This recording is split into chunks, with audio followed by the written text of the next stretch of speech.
Seperti inilah video detik-detik saat peristiwa putusnya tali seling jembatan gantung yang terekam warga. Terlihat sejumlah warga sedang melintasi jembatan. Selang berapa lama, jembatan gantung tersebut terputus dan warga yang sedang melintas tercebur ke dalam sungai. Peristiwa ini terjadi saat sejumlah warga baru pulang dari ziarah kubur. Tidak ada korban jiwa dalam peristiwa tersebut. Namun 15 orang warga mengalami luka, 1 orang diantaranya mengalami luka berat. Warga pun berharap kepada pemerintah agar dapat segera memperbaiki jembatan gantung tersebut karena merupakan akses ke sejumlah kampung dan akses beraktivitas warga.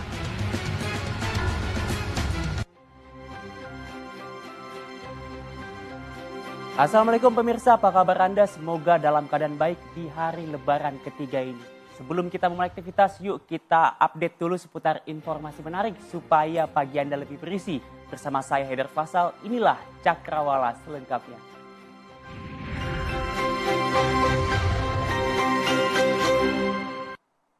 Pemirsa, kita awali berita pertama pada pagi hari ini. Diduga tidak berhati-hati, sebuah mobil tertabrak kereta api di perlintasan tanpa palang pintu di Brebes, Jawa Tengah. Berikut liputannya. Sebuah mobil minibus hancur usai ditabrak kereta api Airlangga tujuan Jakarta-Surabaya di Desa Kluwut, Kecamatan Bulakamba, Kabupaten Brebes, Jawa Tengah. Akibat kecelakaan tersebut, 2 penumpang mobil tewas, yakni ibu dan anak. Sang ibu bernama Sumia meninggal di lokasi kejadian, dan anaknya Kamelia meninggal saat dibawa ke rumah sakit. Keduanya merupakan warga setempat. Sementara pengemudi mobil bernama Wandi yang merupakan anak dari korban Sumia hanya mengalami luka ringan. Korban tewas langsung dievakuasi ke ruang jenazah Rumah Sakit Bakti Asi Brebes dan RSUD Brebes. Menurut warga, perlintasan kereta tersebut biasanya dijaga oleh sejumlah warga. Namun pada saat kejadian tidak ada warga yang menutup perlintasan karena tengah berlebaran. Kasus kecelakaan ini selanjutnya ditangani oleh Satuan Lalu Lintas Polres Brebes. Pemirsa, bus PO Rosalia Indah jatuh ke parit sedalam 200 meter di Jalan Tol Batang Semarang, Jawa Tengah, kilometer 370.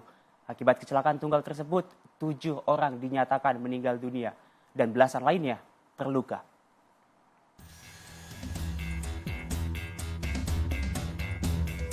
Bus PO Rosalia Indah mengalami kecelakaan di kilometer 370, ruas jalan tol Batang Semarang, Jawa Tengah. Awalnya bus bernomor polisi AD7019AO itu melaju dari arah barat ke timur.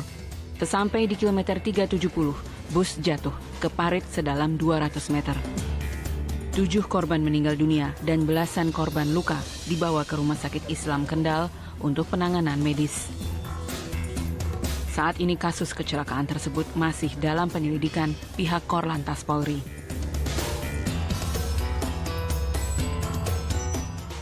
(16) korban kecelakaan bus Rosalia Indah di ruas tol Batang Semarang, Jawa Tengah masih dirawat di rumah sakit.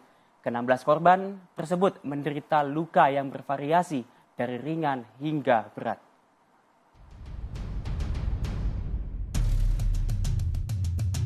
Dari hasil identifikasi polisi, korban tewas dalam kecelakaan bus Rosalia Indah di kilometer 370 ruas tol Batang Semarang, Jawa Tengah mencapai 7 orang. Identitas ke-7 korban saat ini telah diketahui. Di mana dapat disampaikan bahwa terdapat 7 korban meninggal dunia. Jadi para korban ini kita perdalam sementara dengan keterangan korban yang ada di sini. Dicocokkan data juga dengan manifest ya.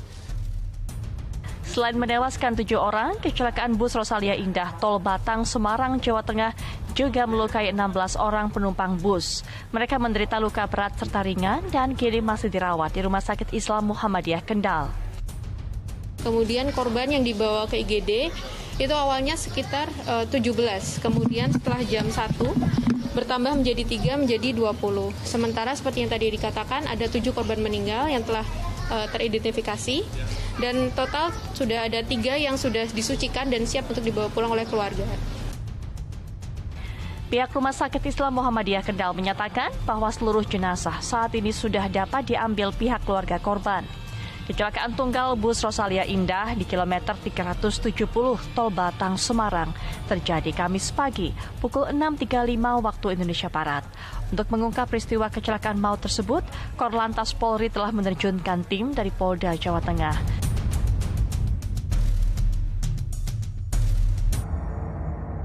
Masih terkait informasi seputar mudik, pemirsa. Kali ini arus balik pasca Lebaran Idul Fitri mulai terlihat di jalur Pantura Bypass Pemuda Kota Cirebon, Jawa Barat. Terpantau sejak Kamis malam, volume kendaraan arus balik dari arah Jawa Tengah menuju Jakarta mulai ramai. Seperti di jalur Pantura Bypass Pemuda Kota Cirebon, para pemudik dari arah Jawa Tengah menuju Jakarta sejak sore hari mulai memadati jalur Pantura. Para pemudik mengaku memilih balik lebih awal ke Jakarta karena pada Jumat pagi sudah kembali beraktivitas atau bekerja. Selain itu, pemudik juga beralasan untuk menghindari kepadatan saat arus balik tiba. Di sisi lain pemirsa, arus lalu lintas di kawasan Puncak Bogor, Jawa Barat pada Kamis kemarin terpantau padat. Untuk mengantisipasi kepadatan, petugas gabungan akan melakukan sistem ganjil genap terhadap kendaraan yang akan memasuki kawasan puncak. Beginilah kondisi arus lalu lintas di kawasan Pertigaan Gadok, Puncak Bogor, Jawa Barat pada hari libur Lebaran kedua. Petugas gabungan memberlakukan sistem ganjil genap dan dilanjutkan dengan sistem satu arah. Kendaraan dari arah Jakarta terpaksa harus mengantri menuju puncak baik yang menggunakan jalan tol maupun jalan arteri Ciawi. Untuk mengantisipasi kepadatan kendaraan, petugas gabungan akan melakukan sistem ganjil genap terhadap kendaraan yang akan memasuki kawasan puncak yang diurai di Pertigaan Gadok. Sementara itu, di hari kedua Lebaran, arus kendaraan menuju sejumlah objek wisata dari Cirebon menuju Kuningan, Jawa Barat terpantau padat. Beginilah kondisi ruas jalur Cirebon-Kuningan, tepatnya di Desa Ciperna, Kecamatan Talun, Kabupaten Cirebon. Kendaraan yang hendak mengarah ke sejumlah lokasi wisata di Cirebon dan Kuningan hanya bisa bergerak dengan kecepatan 20 km per jam. Selain karena tingginya volume kendaraan yang hendak berwisata, adanya sejumlah simpang pertemuan arus menjadi penyebab padatnya kendaraan di jalur ini. Petugas melakukan rekayasa arus, khususnya kendaraan yang keluar dari dalam tol menuju arteri. Pemirsa, sebanyak 11 jenazah korban kecelakaan lalu lintas di tol Jakarta Cikampek kilometer 58 telah dipindahkan ke Rumah Sakit Polri Kramat Jati, Jakarta Timur. Pemindahan ini pemirsa dilakukan untuk mempercepat identifikasi para korban, mengingat para korban sulit dikenali karena mengalami luka bakar dari 90 hingga 100%.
Jadi momentum sejumlah masyarakat tidak hanya meluangkan waktu untuk bersilaturahmi, tapi juga menghabiskan waktu di sejumlah tempat wisata yang menjadi favorit masyarakat.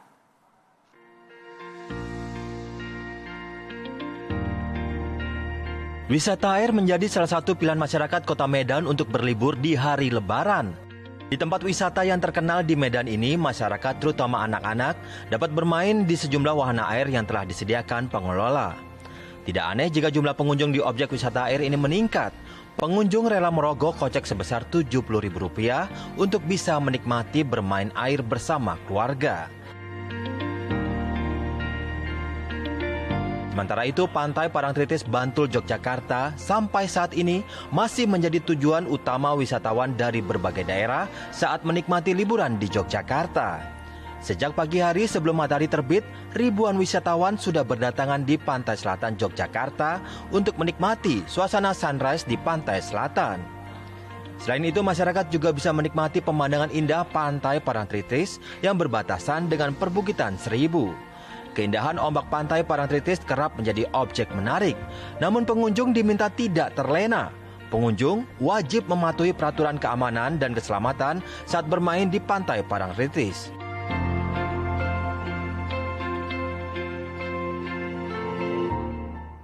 Pemirsa, kita beralih ke informasi lainnya.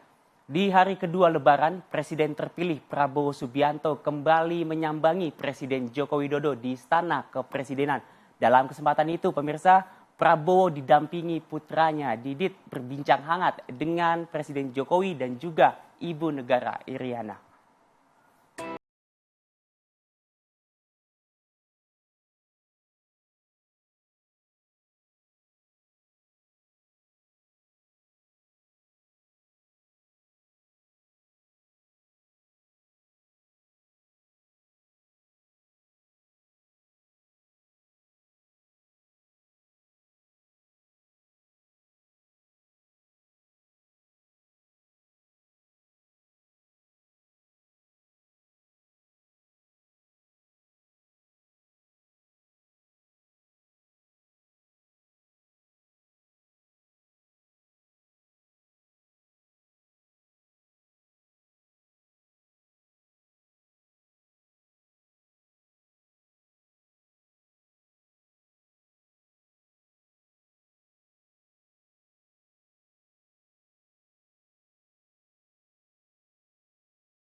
Narapidana Rutan Kelas 1 Salemba, Jakarta Pusat bersorak-sorai setelah dinyatakan bebas dari penjara. Mereka mendapatkan remisi khusus Idul Fitri.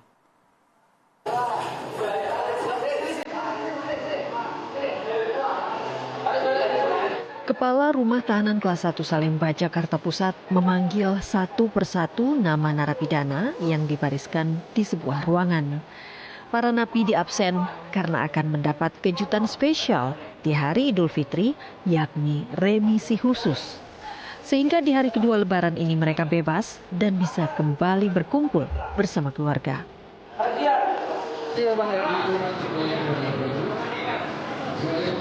Sujud ini menjadi ungkapan syukur mereka karena sekarang tak lagi menyandang label pesakitan.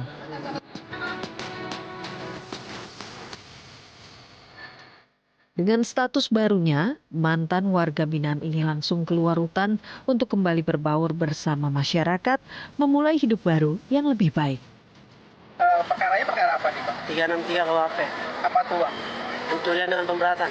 Pencurian dengan pemberatan. Bang, ini kan udah dapat remisi dan langsung bebas nih, Bang. Rencananya gimana nih, Bang? Mau langsung pulang atau gimana nih, Bang? Pulang, Kak. Pulang. Mau langsung apa nama orang tua? Iya, sungkal orang tua. Setelah pemberian remisi terhadap warga binaan kita sebanyak 22 orang, hari ini saudara-saudara saya ini, abang-abang saya dan adik-adik saya ini, saya akan kembalikan ke masyarakat, ke tengah-tengah keluarganya. Mudah-mudahan selama beliau-beliau berada dengan kami, akan mereka mengambil hal-hal baik dan positif yang mereka alami. Dan mereka saat ini adalah anak bangsa yang sudah merdeka. Dan berhak mereka mendapatkan sesuatu yang sama dengan kita di tengah-tengah masyarakat. Mudah-mudahan masyarakat juga bisa menerima beliau-beliau ini di tengah-tengah masyarakat.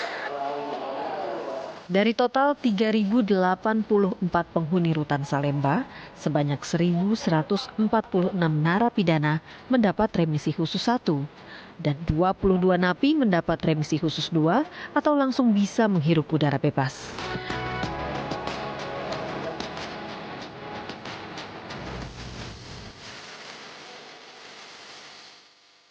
Wah, selamat ya untuk seluruh narapidana yang sudah menghirup udara segar. Kita beralih ke dunia olahraga, pemirsa. Tak hanya klub Eropa, sejumlah pemain juga turut memberikan ucapan selamat Hari Raya Idul Fitri untuk seluruh Muslim yang merayakan.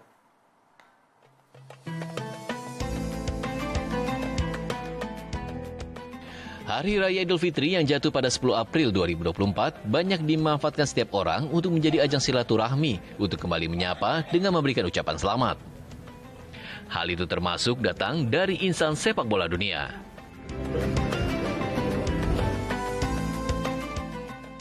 Di antaranya, ada Karim Benzema yang mengucapkan langsung melalui akun media sosial pribadinya.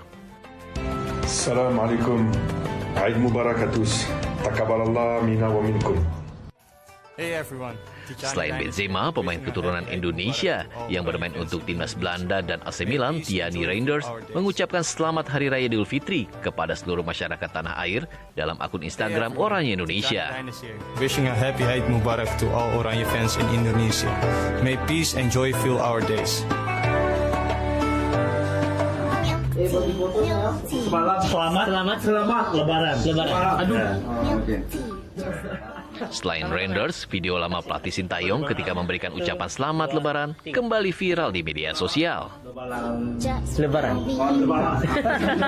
Video yang kembali diunggah oleh akun JJ sang penerjemah itu memperlihatkan Sintayong mengenakan peci hitam sambil mengucapkan menggunakan bahasa Indonesia.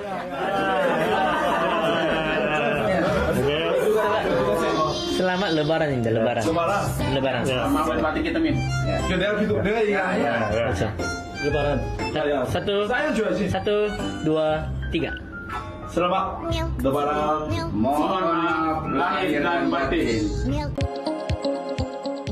Pasar grosir batik Pekalongan masih jadi incaran pemudik. Selengkapnya sesaat lagi, tetaplah di Cakrawala.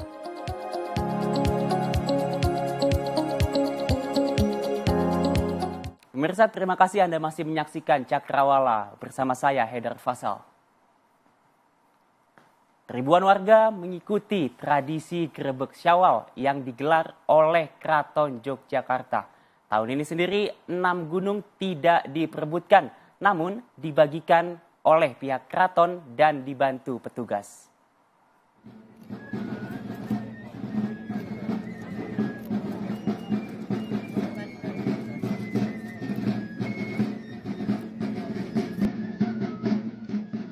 Gunungan diarak dari Keraton Yogyakarta menuju Masjid Gede Kauman dikawal pasukan bergodo. Sementara, ribuan warga telah menunggu untuk mendapatkan bagian dari gunungan tersebut.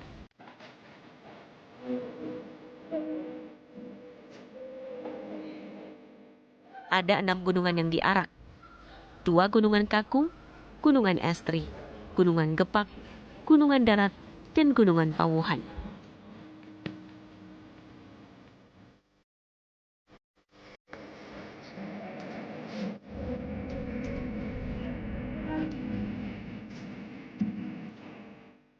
Gunungan tidak diperebutkan, namun dibagikan oleh pihak keraton dibantu petugas.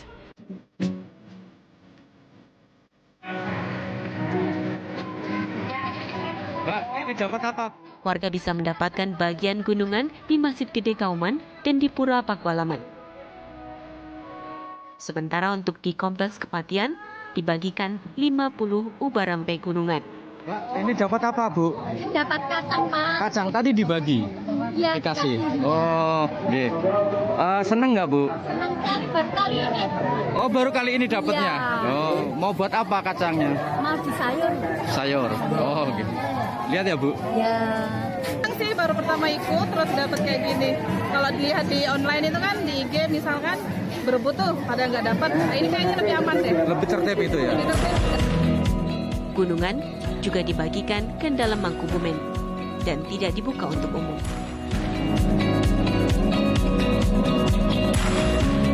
Pemirsa, dalam momentum mudik Lebaran tak lengkap rasanya jika tak berburu oleh-oleh. Nah, bagi Anda yang melakukan perjalanan mudik dan melintasi di jalur Pantura Pekalongan, tim Antv punya rekomendasi, yaitu sebuah pusat grosir batik. Berita tersebut pemirsa sekaligus menutup perjumpaan kita pada pagi hari ini. Saya Haidar Pasal, pamit undur diri, tetap semangat. Wassalamualaikum.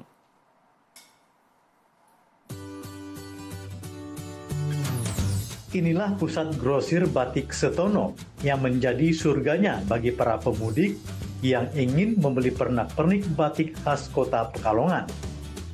Berlokasi di Jalan Raya Pantura, tepatnya depan exit tol kota Pekalongan, pusat grosir batik ini menjadi pilihan tempat istirahat sambil berbelanja bagi para pemudik yang melintas di kota Pekalongan.